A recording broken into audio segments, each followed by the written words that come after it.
So what if you could lose all the weight you want and have the body you want? And do that by changing your relationship with food and naturally reducing your desire to overeat. What if you can feel better right now by learning how to let go of the negative judgments that you make about your body? Now tonight, you're going to learn about a completely different approach to losing weight. Now, it's not a diet-based program. It's a revolutionary mind-body system that teaches you how to actually change your relationship with food and naturally reduce your desire to overeat. Now, I myself am a master weight loss coach and a certified psychotherapist specializing in weight loss and emotional eating.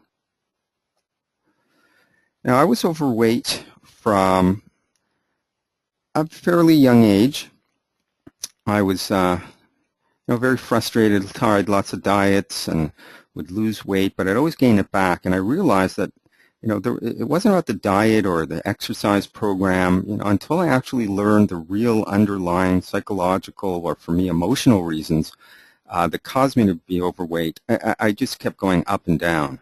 And so throughout the 80s, I started working at various different weight loss clinics, and I found that most people would be able to lose the weight, but they would also gain it back. And it didn't really matter which clinic I went to or which system, the pattern continued. And there was something missing. So I actually went back to school and became a certified psychotherapist, and I had to do about 500 hours of clinical work, and I was taught these really interesting techniques that I started actually using on my weight loss clients. And after seeing a lot of really good results, I started my own private practice, and since then I've helped over 20,000 people in the last 21 years. So now let's look at you. How much weight do you actually want to lose? Why do you want to lose the weight? Do you eat too much or maybe eat the wrong types of foods even though you know that you shouldn't? When you do that, do you tell yourself something like, I shouldn't be eating this, and then perhaps you say, well, I'll just eat this now and be good tomorrow?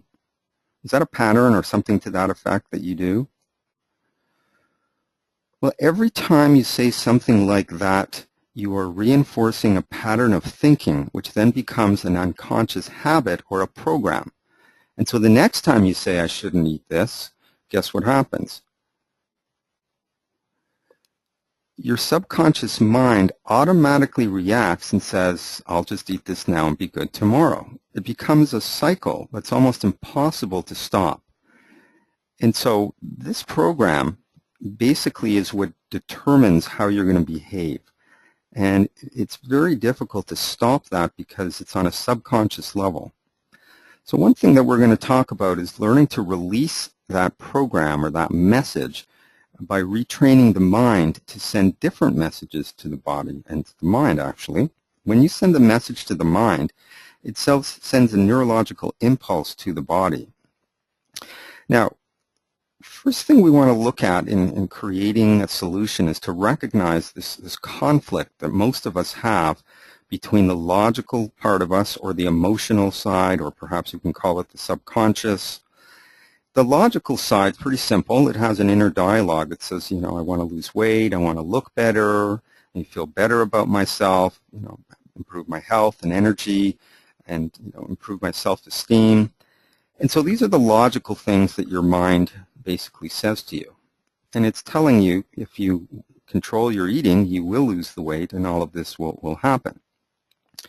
Now, the other side, or what we call the emotional or unconscious side, is basically responding to certain types of emotions. So if we're bored or anxious or stressed or we need comfort, sometimes food is able to give us that instant gratification or that freedom just to say, I really don't care. Okay, so these two are conflicted, the emotion and the logic.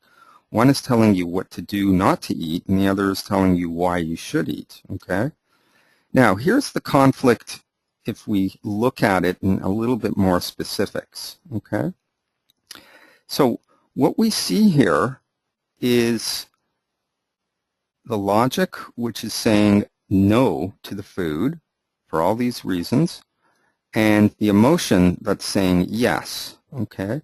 And these are all the reasons, perhaps, that the emotion truly wants to get satisfied, really. You know, if we're stressed, food can relax us or take our mind off whatever's happening, or it acts as a reward. So there's a lot of different underlying reasons as to why people eat even they know they shouldn't.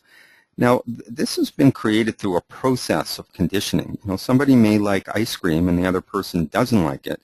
So any comfort or feel good isn't as a result of the actual food. It's the conditioning that we've all received, you know, through a period of time. Now, what ends up happening is, let's say in a given moment, you are about to eat some chocolate cake. Hang on a second, we've got a little stuckage here. Bear with me. So yeah, you're about to eat this chocolate cake, and as you're about to eat it, there are certainly some forms of benefit that you are going to certainly get from it. It tastes good, and you know, all the really good things we talked about, the feel good and stress relief and so on, okay? So let's say in that moment you're about to eat the cake. So you are definitely gaining quite a few different benefits, okay? Now, let's say in that specific moment, this is really important, you decide to get on a scale and to put the cake down. So you're standing on a scale, you put the cake down. Now, in that moment, when you put the cake down, okay, is it actually going to help you lose weight in the moment? Absolutely not. Will you feel any better about your body? No. We're talking about in the moment when you put down the cake. You're not going to look any better. You're certainly not going to improve your health or your energy. And so this part of you that lacks self-control basically recognizes that there's no benefit in the moment to not eating the cake. So if you've got all these good things that you can get out of eating cake in a given moment, and there's no immediate consequence, it's not going to really change how your clothes fit or anything like that, then why wouldn't you eat it? Why not have all of these good things in the moment if it's not going to affect you at that time? So it creates a real conflict. And so we begin to justify this, and that's when these unconscious patterns of thinking come up and say, you know, I'll just eat this now and be good tomorrow. And the pattern just continues over and over and over again. Well, the problem is if the logic is telling you not to eat the food, then in essence it's telling you that it can't have all these benefits, you know, the comfort, the feel good. And so you're basically depriving yourself of all of these good things with no immediate payoff or benefit. Not a great deal, if you know what I mean. And so that's why the diet model really is the wrong tool. You know, it's like trying to get a screw into the wall with a hammer. It's just not the right tool. You know, people go on the diet, they stay on it for a bit, they go off of it, their mind is constantly saying no, no, no to the food, and this part's saying yes, yes, yes. So the model itself does not work, and there are some statistics that show that over 92% of people who lose weight eventually gain some weight back, sometimes even more. Okay, so the question is, well, what's the solution? You know, if there's so many diets out there and they generally don't work as a long-term solution, what are we going to do? Well, here's what we're going to do.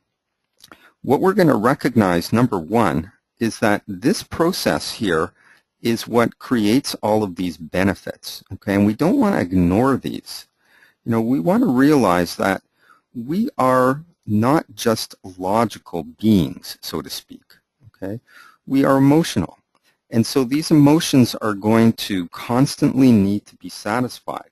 And we've used food for a long time probably to do so, and just stopping in the moment is virtually impossible.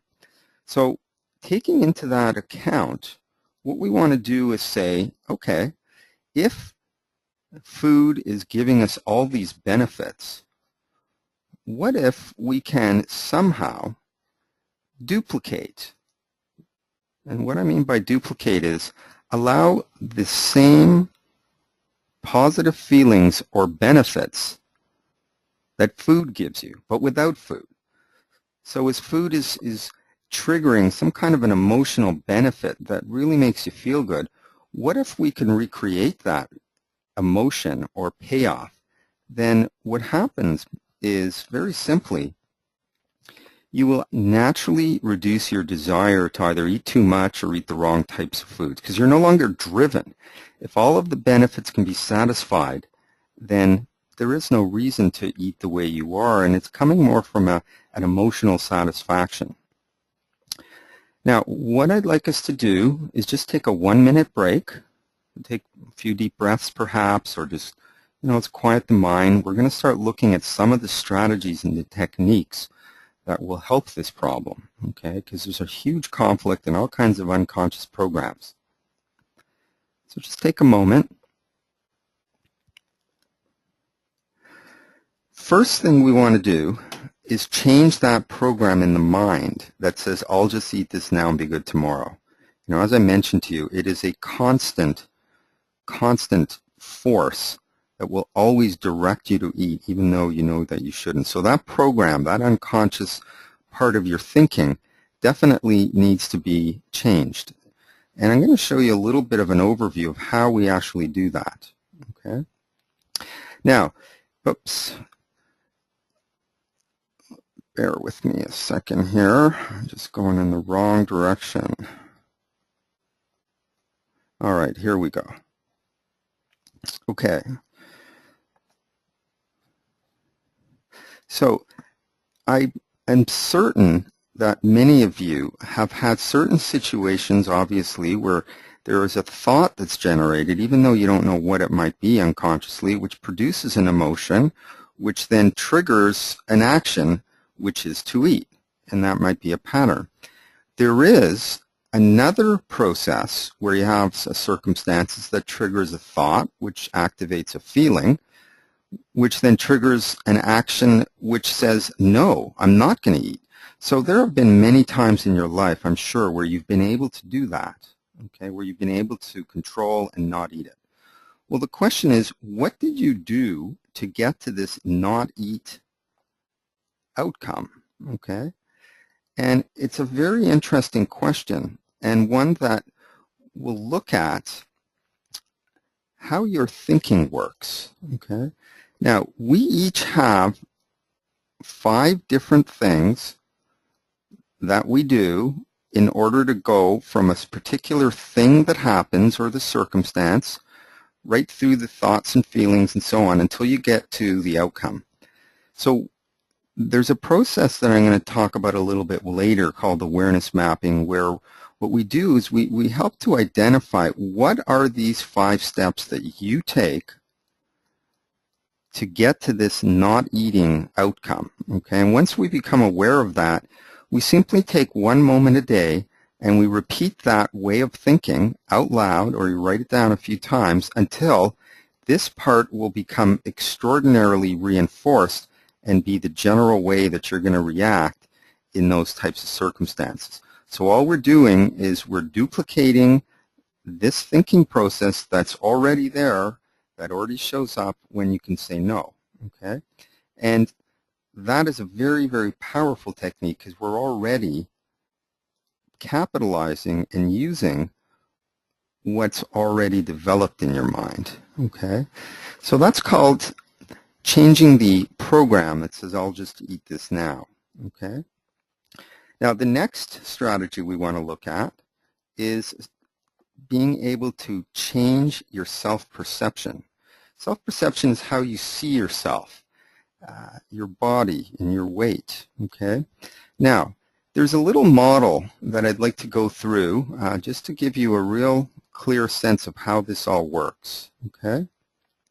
Now, the way this works is every time you have a thought, it actually triggers an action, okay?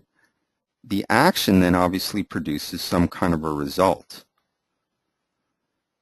So I want to give you a very specific example of this particular model and then show you how it applies to you. If we look at an individual named Donald Trump, we've all heard of him. through some biographical information, like they've done research on him and written biographies, they've looked at a thinking process or a self-perception that he has, which is defined very simply as I'm wealthy. That's how he sees himself. You know, the man's gone bankrupt so many times, but every time he comes back on his up on his feet, he's always back to that high level of income. Okay, now that way of thinking, and pay attention here, aligns him to act that way. So he is more likely to act like a wealthy person. So he's involved in real estate and television shows and so on, because that's what a wealthy person is more likely to do. If he does go bankrupt and he starts up again, he's not going to start building little houses, because in his mind, a really wealthy person doesn't do that. So again, he's drawn to the actual actions of how he sees himself. Now, of course, the actions of being involved in the real estate and so on, is what produces the big bucks, so to speak. And having generated that income really reinforces how he sees himself. And so this cycle continues, but it all starts off with his thinking. So his thinking is what's going to determine how he acts. So that is a very, very simple model. And having said that, we want to start looking right now at exactly what are your thoughts about your body and your weight. Take a moment. Are they positive or negative? Okay, obviously most people are going to say negative, because otherwise they wouldn't be on the call. So I'm going to give you the typical thinking process or self-perception of people that I work with. And it's very simple, and it's meant with no disrespect. I am fat. I am overweight. Now, according to that model, people who are fat and overweight are more aligned and drawn to acting that way. If you really think about a moment where you're about to have that cake and your mind kicks in and again says, don't eat this, there's an unconscious or a pattern or a thought that says, wait a minute, I'm fat, I'm overweight. An overweight person does overeat, does eat the wrong types of foods. So you're more drawn to that type of behavior. And of course, that's going to put on the extra weight. And so again, we see this model whereby how you think is going to trigger how you act, which then produces the extra weight, and that just simply reinforces how you see yourself. And again, this cycle continues over and over again. The diets are telling you to change your actions, stop eating carbs and, follow this and do that and so on, which scientifically is okay, but it has no regard, no sensitivity to how you see yourself, to your thinking process. And until that's changed, you are going to continue to come back to these actions because you're driven by how you see yourself. And this is a pattern that for most people who have been overweight for some time will continue to experience over and over and over and over again. The pattern itself is very much like a domino effect. That first thought, that first domino triggers the rest of them to go down. And once they start going down, it's almost impossible to stop it. So what we do is we help people to create a new domino effect with a different thinking process. Now, in a nutshell, how do you change your thinking process that's negatively influenced by your thoughts? Well, consider that if you look in the mirror and you're thinking very negatively, it isn't really what you see in the mirror. It's you looking at yourself in the mirror, making judgments, opinions, telling yourself all of these negative things. There may be somebody who's standing in the mirror with you right now who's 50 pounds heavier, and if they lost the 50 pounds and looked in the mirror with you and you were still the same as you are now, and they lost the 50 pounds, I guarantee you they're going to have a very different self-perception, even though they're the same weight and size as you. So what I'm asking you to consider is that your thinking process about your weight is not about what you see. It's about what you tell yourself, your little story, your tape. Now, the question is it possible for you to change that? Well, of course it is. It's your thinking process. However, it's been repeated so often that the second you look in the mirror, automatically the negative thoughts come up. But there is a system, and I'll tell you a little bit more about that later, whereby you're able to identify the thoughts that you are actually transmitting to yourself while you're looking in the mirror, and then to be able to change and shift those to a much more neutral way of looking at it. For example, this is an oversimplification, but one of the thinking patterns about your body may be to look at the mirror and say, look, this is my body. I cannot change it in this moment. I can do everything I can to try to change it, but by the time I go to sleep tonight, it will not change. And therefore, it is what it is. It's not good, it's not bad, it's my body. It's like looking at a picture. It is what it is. And to be able to take that on, like trying a pair of new shoes on, the way of being to make peace with your body. That doesn't mean you're happy and you're not going to do anything about it. It means that in any given moment, you can let go of the negative judgments and accept what is in that moment, what your body looks like. And so these are some of the strategies that I recommend for being able to change how you see yourself. And I'll go into a little bit more detail about that towards the end. The next thing we want to look at, and this is an extension of your self-perception, this is really the level of self-acceptance that you allow for yourself.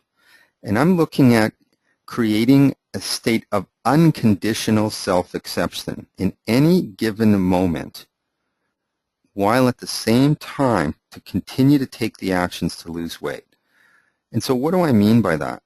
Well, when most of us were first born, there were no conditions placed upon us to be okay, to be lovable, to be worthy, to be good enough. A baby doesn't have to do a thing. If a baby can speak, they would say, gee, I have no education, no money, no goals, I don't even brush my hair or teeth, I scream all the time, I urinate, but everybody thinks I'm so amazing. I'm this wonderful being. What did I do? Well, I'm okay just because I exist. That is unconditional acceptance. Now, unfortunately, as time goes on, there are conditions introduced into our life where we are no longer okay just because we're existing. We now need to start doing things. We need to clean our room. We need to behave. We need to do well in school. We need a good education. We need to look good. We need to have money. All of these conditions now are attached to feeling better about ourselves. How we look for women is huge. However, the bad news is that it's true. If you don't look good, there's something not okay. If you don't have an education, there's something not okay. The good news is that the only reason that is true is because you or I believe it. It is not an absolute truth. In other words, is it possible to feel good enough and lovable and worthy, even though you are overweight in this moment? Is that humanly possible? Of course it is. Anything's possible. Are you willing to? Because right now you're the one who looks in the mirror and says, I'm not okay. Would you be willing to look in that mirror and say, okay, this is how I look, and I'm still good enough. I'm worthy. I'm lovable.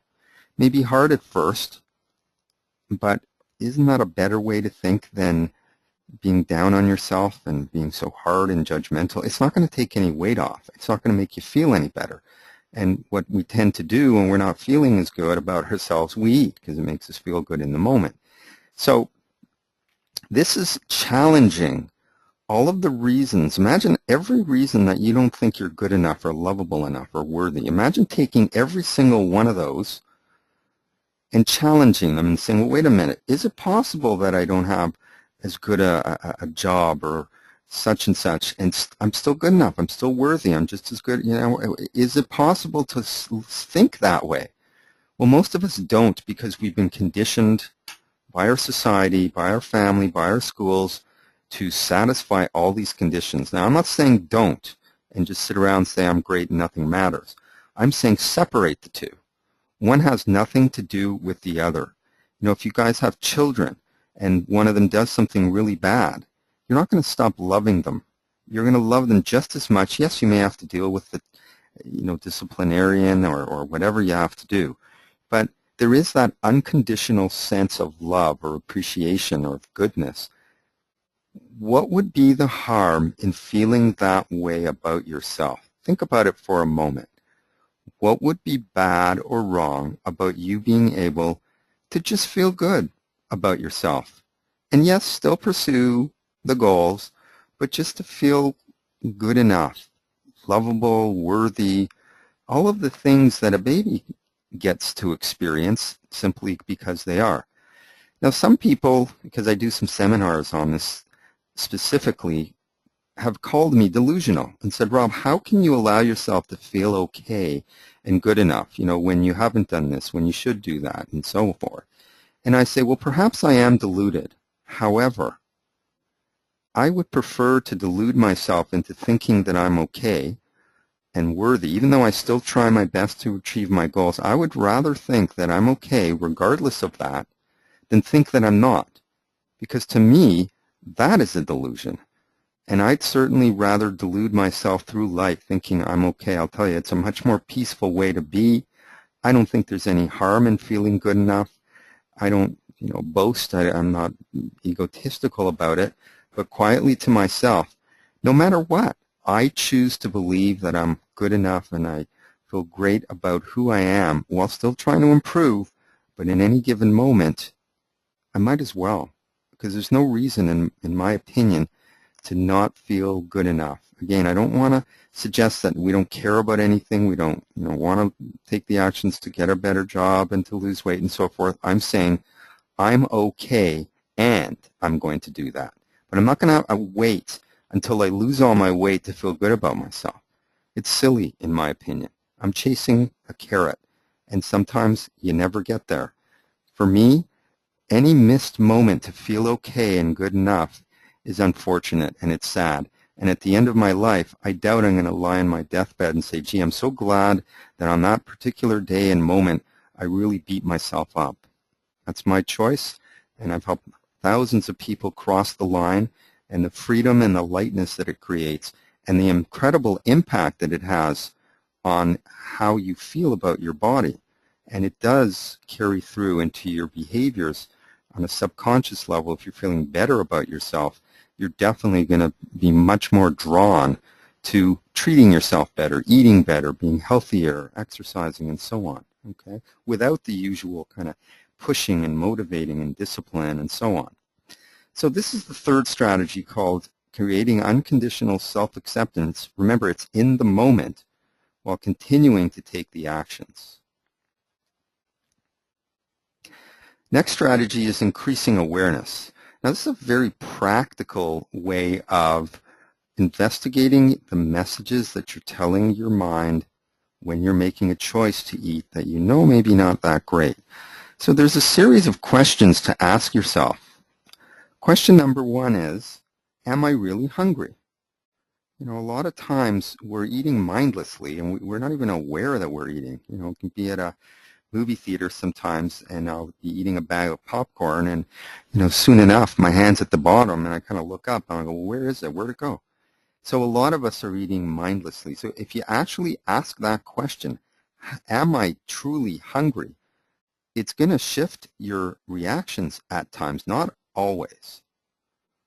Sometimes you're going to know you're not hungry, but you're still going to want to eat. And at that point, you want to say, well, how do I feel physically or emotionally?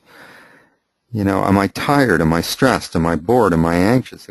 What is going on? What's the experience that I'm having right now that's driving me to eat this way?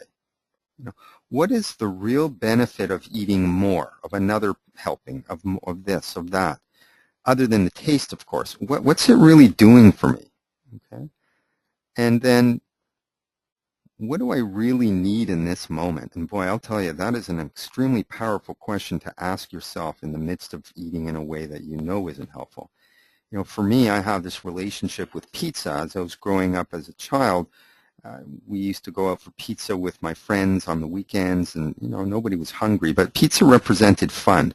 Now, I've trained and conditioned myself over the years, without even knowing it, that when I think of fun, I think of a pizza. Sometimes at 10 o'clock at night, I'll want a pizza, but I've trained myself to go through that series of questions, and it happens automatically. Am I hungry? Not usually at 10 o'clock, not for a pizza. How do I feel? Well, maybe a little bit restless, or maybe I feel like I deserve a reward, or I've worked hard, or something to that effect. What's the benefit of eating this pizza other than the taste? It'll be fun. It'll be social for me, even though I'm alone. But it's that sense of being with my buddies, so to speak. And when I hear myself say that, it just sometimes it just short circuits my mindless eating. And when I'm then able to, recognize, what is it that I really do need? I need fun. I need to plan a trip. I need to call a friend. I need to do whatever it takes to send the same message to my mind that the pizza would. And believe it or not, sometimes I have this new app on my phone. It's for a pizza place, so you can order the pizza from the phone. And I'll go through the whole process, and I'll order 5 kinds of cheeses. I'm a cheese person, as you may notice. Tons of it, just ridiculous amounts of toppings. And I'll get right down to the order button, and I won't order it. But I'll have had a lot of fun doing that, and that's half of it, believe it or not. But I'm not hungry anyhow. This increased awareness and going through these questions will have a tremendous impact, often, not always, on short-circuiting, unconscious, habitual, some people eat well when they're watching TV and they're not really aware of what they're doing half the time. Mindless eating, we call it. A lot of people eat because they say it's there. So anyhow, this strategy is a very helpful one for that short circuit. Now, there will be times when you're still going to want to eat, even though exactly you know why you want to eat and what's the benefit and all of these things. This is one of the most powerful strategies that we're going to get into. It's a way to clear the thoughts and the messages from your mind that triggers the unhealthy eating. So I'm talking about clearing the messages. I'm not talking about fighting and controlling and all of that, willpower way of being. And there is a very specific mechanism that we call the automatic release mechanism. And it's in the mind. We're all born with it. And this will actually release the messages in your mind that makes you eat either too much or the wrong types of foods. And there really are so many messages. Stress. Somehow you're telling yourself, I don't care. I just want to feel good now. I want to eat this. I'll start tomorrow. And on and on and on and on and on it goes. Now, I have a question for you. On a scale of 0 to 10, how much do you think you would improve your eating habits and release these messages to eat if you can let go of any of these negative emotions like stress or anxiety or boredom or frustration or depression or on and on and on it goes? If you can be just happy, content, satisfied, at peace, 0 to 10, how much will your eating habits improve if you release the messages to eat poorly and you are able to sustain a sense of being happy, content, just truly satisfied in the moment and just at peace? Probably a lot. If you're an emotional eater, and most of the people that I work with and I know that are on the call are emotional eaters, and if you could release all of the negative emotions and be content and at peace, I guarantee you know that your eating habits would improve. So a question, why can't you consistently be happy or content or at peace or any of these wonderful experiences and not have these messages to eat poorly? Why? if you can at any given moment, why can't you always? I'm sure that you've had a very clear, easy day where there's no need to eat improperly and you're feeling at peace and content. If you have the ability to feel that way at one given moment, why not always? Well, the obvious answer is that there are circumstances in our life. Things happen. Work or home or with our relationships or finances. There are many things that may keep us from being happy or content or so forth.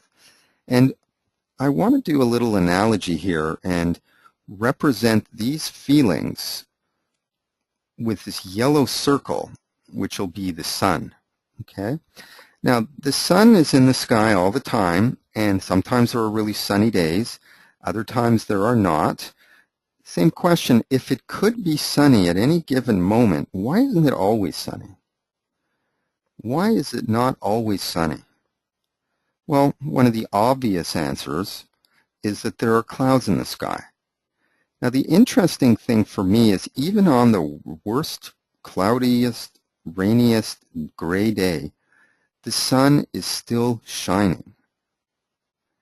The issue is that we are underneath the clouds and therefore we cannot see the sun, but it's still there. Now, I'm going to propose to me, as being one of the most profound philosophies. What I contend to you is that the same way these clouds are getting in the way of the sun, your thoughts about these life circumstances, about work, about family, about your partner, about your kids, about all of these things produces feelings and thoughts. And at any given moment, the only thing that stops you or I from this peaceful place are just simply the thoughts that we have in our mind about life. That's it. Now, many of us think that we need to do so many things to be happy and content. When we wake up in the morning on vacation, and there's really not much going on, we're pretty content.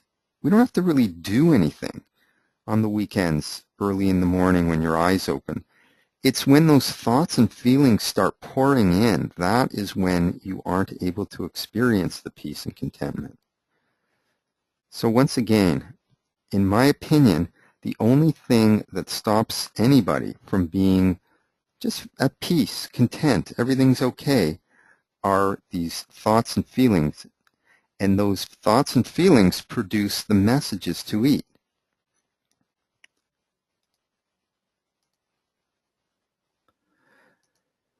So let's say we had a giant wind machine. Okay, now I know this is a little bit of an outrageous example, but let's suppose for a moment that we are able to develop this huge wind machine that has the power to blow us through the sky, a force of air that's constantly blowing the clouds through the sky.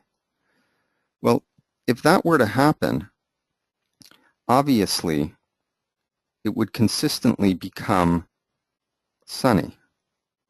If we can blow the clouds away at all times, then obviously it would be sunny all the time.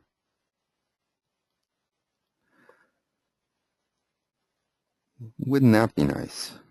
Can you imagine if it was sunny all the time? Actually, a friend of mine just came back from San Diego, where apparently it is sunny most of the time. Some people like the seasonal changes. I'll take the sun. But we were using this as an analogy, obviously. Okay? If we could, we would be consistently at peace with no messages. The stress, the I don't care, the want to feel good, all of these emotions and messages at the bottom are going to be released if we have a way of releasing the thoughts and feelings. And we are going to talk about that right now. There is a mechanism called automatic release. You were born with it. It's the ability to take your focus off of one thing and automatically put it onto something else. For example, you're looking at your computer screen and you're on the phone listening. if you heard your fire alarm go off or your smoke detector, you would immediately, without any thinking, release your focus on what I'm saying and get out of your house. It wouldn't take any effort. It's automatic because you're using this automatic release mechanism that already exists in your mind. Okay, so it's the release mechanism that allows you to take your focus off of one thing and just put it onto something else without really even knowing that you're doing it.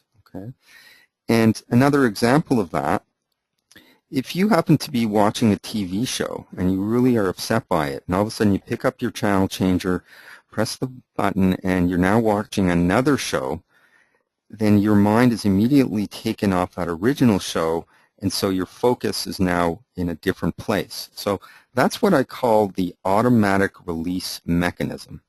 Now, the technique we're going to discuss is called mind clearing. And what we do is we attach that automatic release mechanism to your breathing. So every time you take a breath, you will activate the automatic release, thereby releasing any feelings or any thoughts that are standing in the way of you being at peace, content, with no messages to eat. So again, all we're doing is we're taking your breath, which is something that we do every moment, obviously, and we're attaching it to that release mechanism, which will trigger taking your focus off of whatever feelings or whatever you thought you have in the moment. Now, the beauty of this is every single time you take a breath, you will automatically activate the mechanism to release the feelings and let go of the thoughts. So the first breath you take will release whatever thought and feeling is there then. The next breath you take will do the next thought or feeling. The next breath the same, and so on. And because you're consistently breathing, you are consistently going to be releasing any thought or feeling that stands in the way of just feeling okay, and any of those messages that are telling you to eat when you know you shouldn't. Now, this is a phenomenal technique in that it not only helps you with this particular scenario, but in many other aspects of your life where it's a work situation and somebody's saying something to you and it's difficult to deal with. You can begin this breathing process right in their presence with your eyes closed, open. Nobody's going to know that you're doing it. And as soon as you begin, you're going to release your thoughts about what's happening as far as anything negative and be able to be in a peaceful place, as you deal with it. Using that fire example, my father, who's a great man, is a very, very stressed person. If we were in a room where the fire alarm went off, he would literally panic. His heart rate would probably go through the ceiling, and he would get extremely agitated and walk out of the room. I, on the other hand, am the opposite. I would simply take a breath, stand up, and say, okay, we have to go. So the analogy here is life happens, fires happen, work happens, things happen. How do you want to walk through life?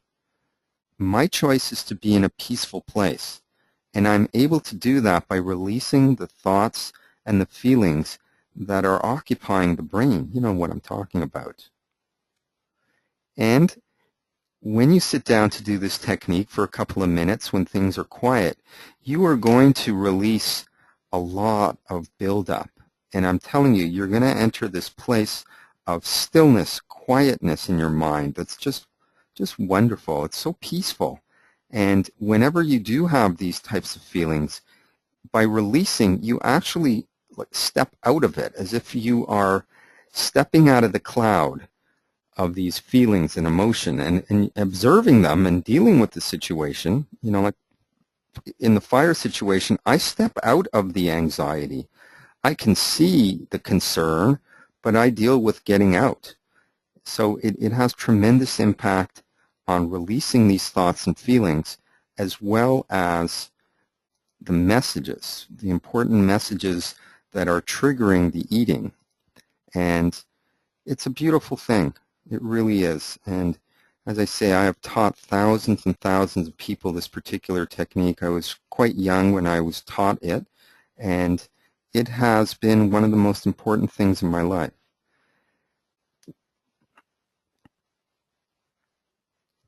Now, we've talked about a lot of these underlying issues, triggers, programs.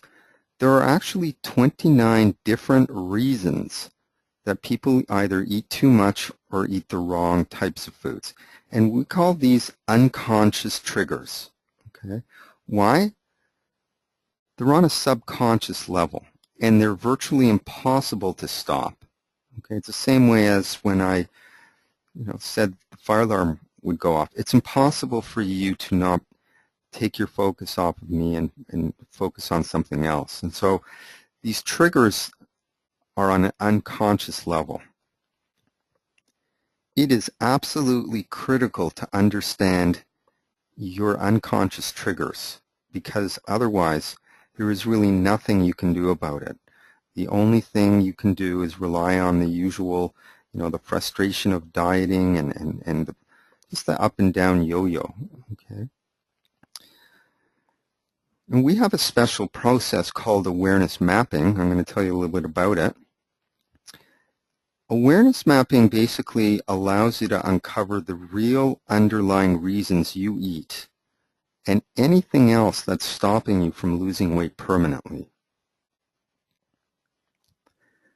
Now, the awareness mapping session also includes an overview of some neuro techniques, which are working on the subconscious mind and the emotion. Some of the techniques are the negative to neutral techniques, which shows you how to let go of the stress and negative emotions that causes you to eat too much or eat the wrong types of foods. Neurotechniques also show you how to break bad habits by changing the messages that you send to your mind. Okay. There's also a 3-step power of the mind message to break through whatever's stopping you from losing weight. And when I talk about losing weight, we focus on permanent weight loss. Now, the reason you may want to consider more about the awareness mapping is that you'll learn how to stop that cycle of eating out of control and then restricting yourself. You will discover how to feel better about yourself before you lose weight. Now, it doesn't mean you're going to stop trying, but wouldn't it be amazing, as I mentioned earlier, if you can just let go of all that negative judgment and just feel okay tomorrow? I promise you there is a way, simply by the messages that you send to your mind, and they can change when you know what they are. Awareness mapping also looks at learning how to create the mindset to stay on track, again, by changing how you think about food. And the awareness mapping also has a simple process that can help you change your habitual pattern of thinking within 21 days. So you've probably all heard this, it takes 21 days to form a new habit. Well, your thinking patterns are habitual, so you can do that in 21 days. Now, once you start using the process and some of the techniques, you will change your relationship to food. And when that happens, your desire to overeat will naturally decrease. Because what we're doing really here is retraining the mind to react differently in certain situations where you ordinarily would eat food and send different messages to your mind. And as a result, you really won't be turning to food, the same way that you may be right now. Now, if you want to know more about this process or any of the other neurotechniques that can help you, we've arranged for you to actually have a private awareness mapping session. Now, here's how it works. It's a 2-hour private session done by the telephone, and there'll be also a little bit of a computer visual presentation, just as you're seeing here on your computer. So when you're speaking with me, and I would do it privately with you, you'll be able to hear me and also see the demonstration of the techniques and so on. The sessions are done daytime or evening. The regular cost of that session is $145, but if you want to save $50 and book tonight, it saves us a little bit of time of talking to people later. You can do the entire session for $95. You can book at www.coachrobsugar.com, and that's just robsugar.com 3 words. So there's our number. You can register now. And the way we actually do it is we ask for a $25 reservation fee for the session. Then at the end of the session, you would pay the $70 if you're satisfied. Now, I know this is unusual. You only pay the $70 if you are totally satisfied with the session. If you're not, there is no cost, and you will get your $25 reservation fee refunded. So you really don't have anything to lose. You can pay through PayPal if you have a PayPal account or any credit card, or I believe if you're in the United States, you can use a debit card. And if you want to save the $50, I encourage you to book now. There's the website. There's the phone number. I really hope that you have gained some insights today, and I look forward to working with you. You have a good night.